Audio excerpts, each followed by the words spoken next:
Members of the Diplomatic Corps, Senators, and members of the House of Commons, General Eyre, Deputy Minister Matthews, members of the Canadian Armed Forces, distinguished guests from around the world, and of course, beloved students. I was a professor for 25 years before I came into public life. Let me tell you, I am nostalgic for those days. Good morning. Je remercie aussi sincèrement. I'd like to thank Yuri once more and everyone to have given me the opportunity to address you. We are at an inflection point, not only in Canada's military history, but also in the global strategic environment. The rules-based international order that has preserved peace, stability, and democracy for decades is under direct threat as Putin's full-scale invasion of Ukraine enters its second year.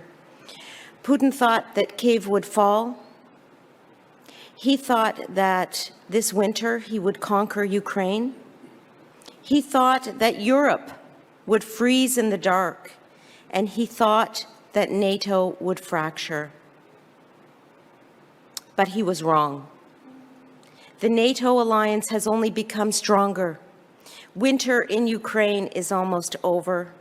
Amidst the rubble, spring flowers are beginning to bloom in Ukraine, and the Ukrainian flag continues to fly proudly overhead.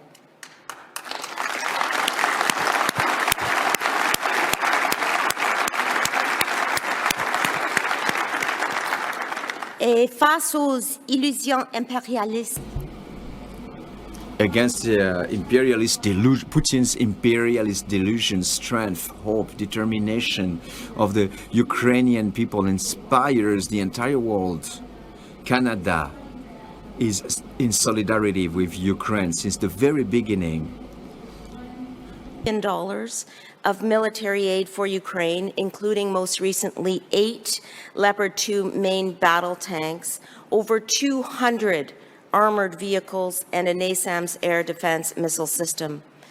Since 2015, the Canadian Armed Forces have trained over 35,000 Ukrainian personnel under Operation Unifier. And earlier this week, we announced that we are extending Canadian training of Ukrainian sappers in Poland through to October, and deploying an additional team of Canadian Armed Forces medical personnel to Poland, where they will train Ukrainian forces in advanced tactical medical skills. And I'd like to recognize General Wayne Eyre, our Chief of Defense Staff, who has just returned from visiting our personnel deployed on Operation Unifier. Thank you, Chief, for your incredible leadership, especially over the past year.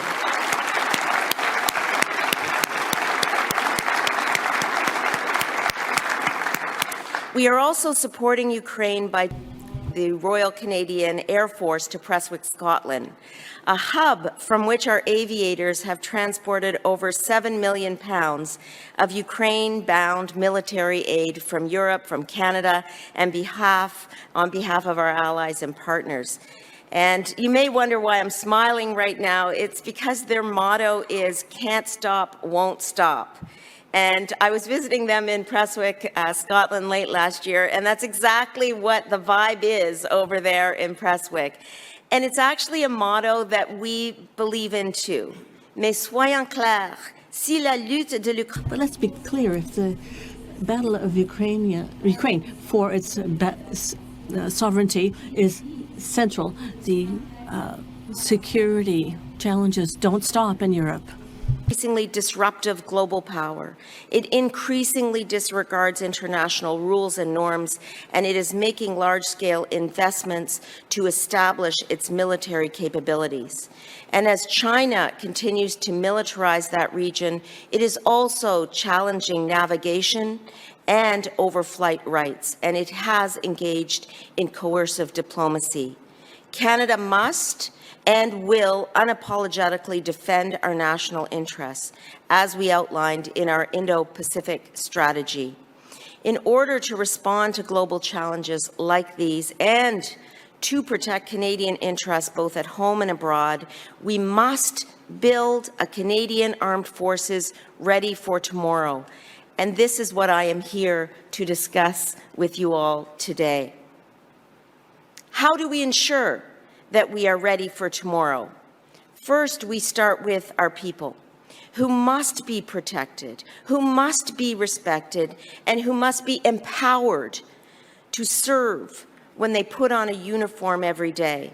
As such, my top priority continues to be meaningful, durable, and robust culture change across our institution.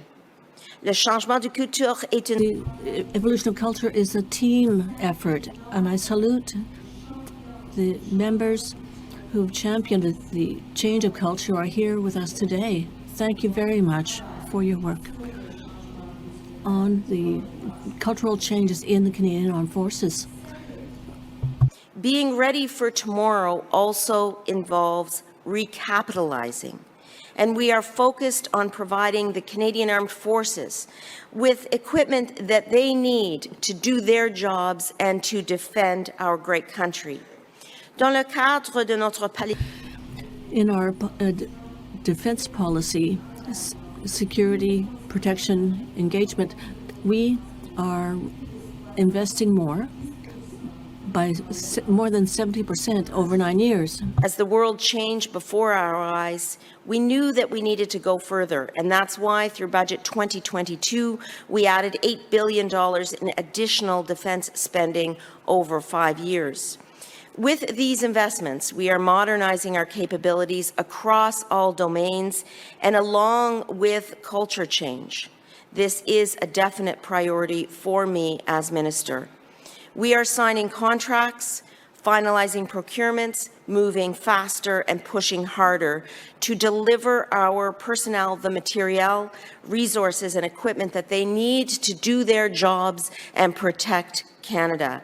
And ultimately, we are building a Canadian Armed Forces that will be ready for tomorrow. I'd like to take a moment now to discuss the various domains. Let me start with the Air Force.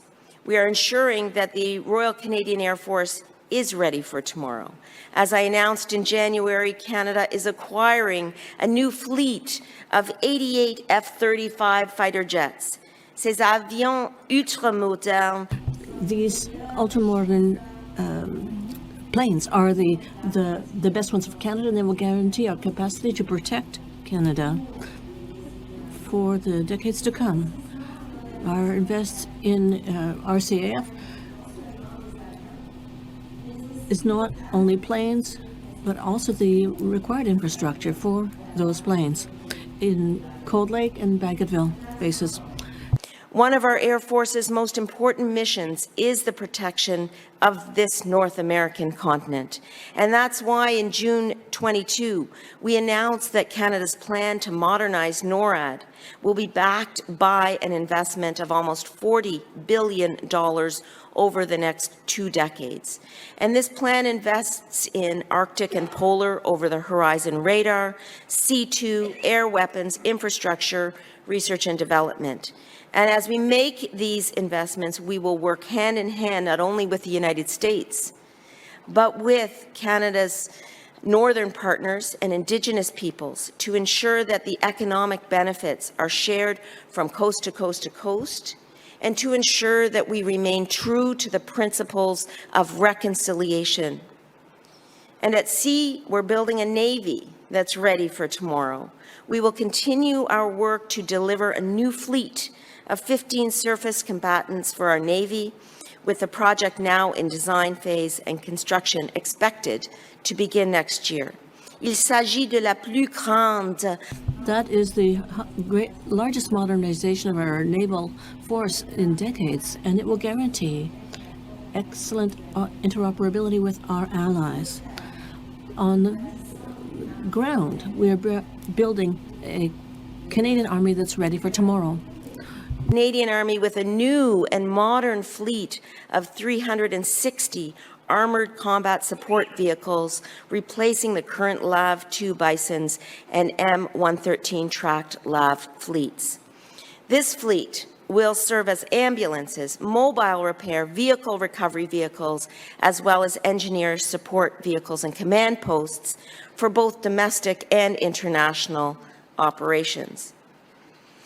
Now, friends, we know that there are several crucial capabilities that we need to move ahead with and faster. Canada's largest foreign military deployment, as I'm sure you know, is on NATO's eastern flank in Latvia. And our troops there must have the equipment that they need to protect themselves and to do their jobs, especially at this crucial time. And that is why today I am delighted to share with you that we are proceeding with 3 procurements as urgent operational requirements, or UORs. Through this accelerated procurement mechanism, we will rapidly deliver the following equipment for our Canadian Armed Forces. First, portable anti-tank guided missile systems capable of providing targeted strikes against armored threats. This project will provide PAX-M systems, including missiles, simulators, and associated support to empower the Canadian Armed Forces with training and with capability to effectively destroy main battle tanks. Second, a counter-uncrewed aerial system capability to provide protection against hostile uncrewed aerial vehicles. And this capability, too, will help protect our personnel deployed in Europe. And third, a short-range air defense system which will also be capable of defeating air attack and Class 1 uncrewed aerial systems in the context of Canadian-led Enhanced Forward Presence Battle Group in Latvia. Aujourd'hui, j'ai le plaisir de vous annoncer que Today, it's my pleasure to announce to you that we're going on to 3 acquisitions as operational needs of an urgent nature. Thanks to this method of accelerated acquisition, we will soon acquire guided missile systems that are anti-tank, a system against unmanned aircraft. Armed Forces members deployed on NATO's eastern flank with the capabilities that they need. And Canada's leadership of the NATO battle group in Latvia demonstrates our unwavering commitment to the alliance. These new capabilities will further bolster the security of Allied troops under Canadian command on NATO's eastern flank. Let me turn to space now. As we continue to equip our people in the traditional domains, we have to be laser-focused on emerging domains like space. Last summer, I ordered the creation of 3 Canadian Space Division. Cette réorganisation des forces armées canadiennes. This division of Canadian Forces facilitates the decision taken on questions linked to protecting Canadian goods in space. It allows us to observe and to attribute irresponsible behaviors in space, and will allow us to continue to establish standards of responsible use. It allows also Canada to deepen its cooperation with allied forces and partners such as France, the United States, the UK, Australia, New Zealand, and Germany. To our national security. Canada uses military and civilian assets in space, including GPS and communication systems. If those assets are threatened by adversaries, we risk losing our cell phone services, our banking, our internet, and our navigation systems. And it is critical that we are aware of what is happening in the space domain so that we can monitor adversaries, support our allies, and safeguard our interests. And today I have some exciting news to share in this regard. I'm thrilled to announce that we have awarded a contract for a new agile microsatellite designed, built, and operated in Canada. Thanks to a federal investment of $15.8 million, the Red Wing Space Domain Awareness Microsatellite Project will monitor objects orbiting the Earth to help reduce future risks to Canada's space infrastructure from space debris or human-caused interference. Design, manufacturing, and operations will be led by Magellan Aerospace in Winnipeg, Manitoba. And ground stations will be located in Inuvik, Northwest Territories, and Happy Valley, Goose Bay, Newfoundland and Labrador. When we launch in late 2026, this R&D satellite system will identify and help to reduce risks to Canada's space infrastructure from space debris and human-caused interference. Why does space domain awareness matter? Let me give you an example. In November 2021, Russia decided to fire a missile into one of its own old satellites as part of its anti-satellite weapons testing. The over 1,500 pieces of debris generated by this strike are contributing to the pollution of the low Earth orbit and endangering our assets. Countries like Russia are demonstrating recklessness in the space domain, but Canada, for its part, will always act responsibly in space. And finally, but no less importantly, let me touch on cyber. Le cyberdomaine est là pour et là. The cyber world is there for the long term. It will have an effect on today's and tomorrow's conflicts. And Canada will remain ready to protect itself today and tomorrow. We saw Russia disrupt the Viasat-KSAT satellite internet service, which rendered critical infrastructure for internet and communications inoperable in Ukraine and elsewhere in Europe. Canada has the capabilities to help our allies and partners in Europe, and we are doing so. In support of Ukraine, for example, we provide cyber intelligence and threat analysis, cyber security, and we are engaged in cyber operations. Outside of Ukraine, we've been supporting Latvia with a cyber task force since last year to help protect our allies and protect our NATO allies against aggression in the cyber domain. Friends, that is what we are doing in the 5 crucial domains to build a Canadian Armed Forces ready for tomorrow. And to help in these efforts, we are updating our 2017 defense policy to better reflect our rapidly changing world. It is critically important that we get this right, which is why we've been engaging stakeholders across Canada, as well as our allies and partners, to better inform our way forward. Today, we are launching public consultations with all Canadians on our Defence Policy Update, or DPU. We have launched a new digital platform where Canadians can learn more and share your ideas for the DPU. And I invite you all to contribute online. Nous voulons vous entendre. We want to hear from you how to recruit, how to retain talented Canadians, how to establish cultural changes that are sustainable, how to cover the needs of Canadians in case of natural disasters and others. Will include targeted discussions with a number of stakeholders. Indigenous and Northern communities and leaders who are integral partners in safeguarding Canada's Arctic sovereignty, NATO allies, Five Eyes partners, and other like-minded countries. And of course, Canadian industry representatives, many of whom are here today, defense and security companies, national security experts, and scholars.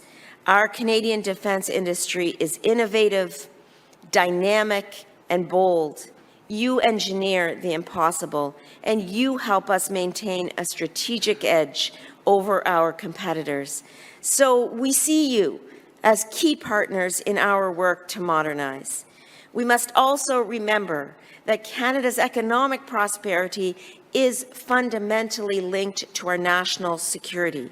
And I can't stress this enough. Our procurements are essential for our national security overall. They help to ensure our resiliency. They strengthen our ties to our closest partners, and they ensure the stability of our supply chains. Et nos investissements Those investments will give enormous economic opportunities to Canadian workers. And by working together, I am convinced that we will be able to face the threats of today and anticipate those which may come tomorrow. beginning to say that we are at an inflection point in the history of conflict. And that is why the need to build and rebuild the Canadian Armed Forces so that we are ready for tomorrow is increasingly pressing. For much of history, a military's efficacy was characterized by steady accumulation of strength, simply having a bigger arsenal. However, today's era of military competition is also defined by speed, agility, interoperability with our allies. In a changing world, we will continue to ensure that our military has what it needs for tomorrow.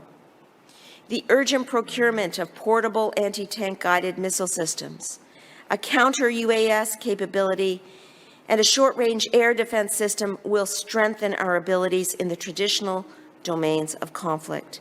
And for emerging domains like space, the Red Wing microsatellite contract award announced today will enhance our awareness and reduce risk to Canada's assets in space. And we know to stay agile, we must be prepared to push back against threats in all domains. Permettez-moi de Allow me to end by speaking directly to our armed forces. You are at the heart of our work to protect Canada, and we are acting speedily to give you the tools you need to do your work. Defense policy update is premised on the idea that modernization involves not just the members of our military, but our industry partners, our friends in academia and think tanks, Indigenous partners, and Canadians. National security is in our collective interests, and we are all part of Team Canada, the team that will ensure that our national security endures. Together, we will build a Canadian Armed Forces that is equipped for the challenges ahead. As Helen Keller said, alone we can do so little. Together we can do so much. Thank you for your insights that will be shared throughout the days of this conference and in the months and years ahead. Your contributions and the care you take to ensure that we build a strong and durable Canadian Armed Forces are deeply, deeply appreciated. Merci beaucoup. Thank you so much.